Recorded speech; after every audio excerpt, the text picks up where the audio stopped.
चित्रपटसृष्टीचे glamour आपल्याला नेहमीच भुरळ घालते। शुक्रवारी चित्रपट प्रदर्शित होतो आणि सोमवारी आपण बातम्या वाचतो की या चित्रपटाने 100 कोटींचा टप्पा पार केलाय किंवा हा चित्रपट बॉक्स ऑफिसवर आपटला।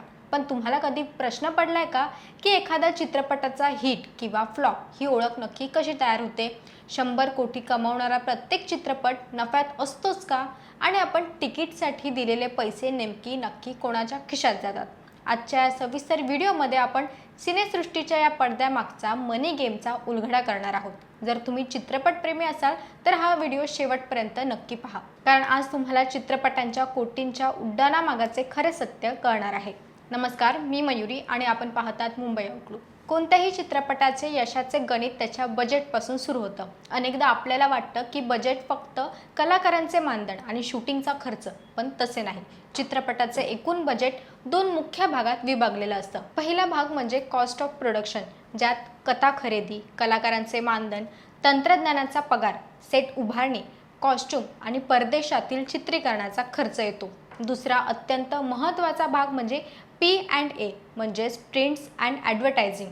चित्रपट बनून तयार झाल्यावर तो लोकांपर्यंत पोहोचवण्यासाठी जाहिराती, पोस्टर्स, ट्रेलर लॉन्च, इव्हेंट्स आणि सोशल मीडियावर प्रमोशनवर कोट्यवधी रुपये खर्च केले जातात। जेव्हा एखादा चित्रपट 50 कोटींचा आहे असं म्हटलं जातं तेव्हा त्यात या दोन्ही गोष्टींचा समावेश असतो।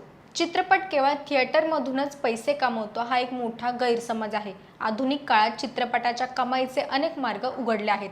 सर्वात पहिला मार्ग म्हणजे थिएटिकल राईट्स, जो आपण टॉकीजमध्ये जाऊन तिकीट काढतो त्यातून मिळतो। दुसरा मोठा मार्ग म्हणजे सॅटेलाइट्स राईट, जिथे टीव्ही चॅनल्स चित्रपट दाखवण्यासाठी मोठी रक्कम मोजतात। आणि तिसरा आहे आणि सर्वात महत्त्वाचा, सर्वात लोकप्रिय मार्ग म्हणजे OTT डिजिटल राईट्स। नेटफ्लिक्स किंवा ॲमेझॉन प्राईम सारखे प्लॅटफॉर्म चित्रपट प्रदर्शित होण्यापूर्वीच कोट्यवधी रुपयात त्यांचे हक्क विकत घेत असतात। या व्यतिरिक्त म्युझिकल राईट्स आणि ओव्हरसीज राईट्स यातूनही मोठी कमाई होते।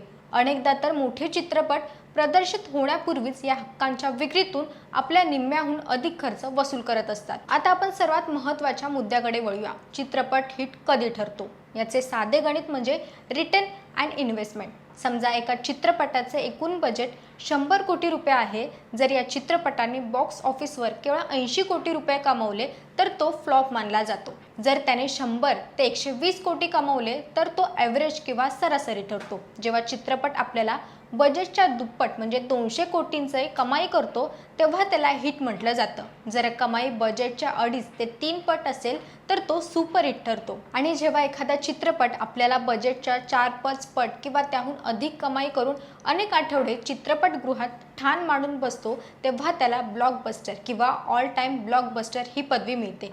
म्हणूनच एखादा लहान बजेटच्या चित्रपटाने 50 कोटी कमावले तर तो ब्लॉकबस्टर असतो, पण 500 कोटींच्या चित्रपटाने 400 कोटी कमावले तर तो फ्लॉप ठरतो। जेव्हा तुम्ही 100 रुपयांचे तिकीट खरेदी करता तेव्हा ते पूर्ण 100 रुपये निर्मात्याला मिळत नाही। सर्वात आधी त्यावर GST म्हणजेच मनोरंजक कर कापला जातो। कर वजा केल्यानंतर उरलेल्या रकमेला नेट कलेक्शन म्हणतात।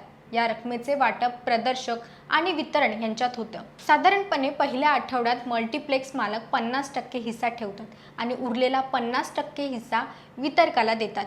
दुसऱ्या आठवड्यात हे प्रमाण साधारण 42 आणि तिसऱ्या आठवड्यात 37 असे कमी होत जातं।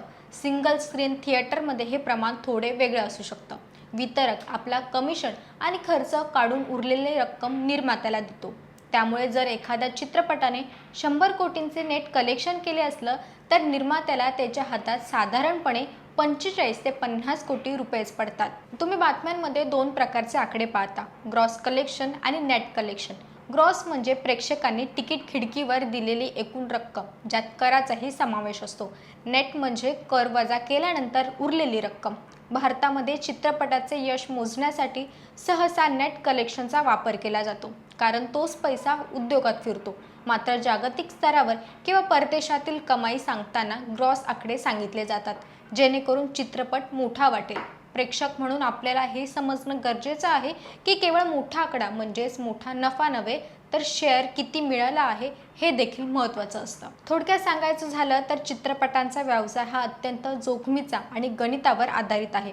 आजकाल केवळ स्टार पॉवर चित्रपट हिट करू शकत नाही, तर कंटेंट आणि बजेटचे योग्य व्यवस्थापनच चित्रपटाला नफ्यात आणतं। दाक्षिणात्य चित्रपटाने जागतिक स्तरावर मार्केटिंग करून हे गणित बदललं आहे। चित्रपटाच्या यशामागे निर्मात्याची दूरदृष्टी, वितरकाचे जाळे आणि प्रदर्शनाचे सहकार्य या सगळ्यांचा मोठा वाटा असतो। पण या सगळ्यात सर्वांचा मोठा वाटा आहे राजा प्रेक्षक असतो, कारण तुमच्या एका तिकिटावर हजारो कुटुंबियांचं घर चालत असतं। चित्रपटाचे हिट होणे हे केवळ आकड्यांवर नाही, तर त्याने किती नफा मिळवला आहे यावर देखील अवलंबून असतं। एखादा 50 कोटींचा चित्रपट 100 कोटी कमावून हिट ठरू शकतो, तर 500 कोटींचा चित्रपट 400 कोटी कमावणंही डिझास्टर ठरू शकतो। चित्रपट व्यवसायाचे हे गणित तुम्हाला कसं वाटलं हे आम्हाला कमेंटमध्ये नक्की कळवा।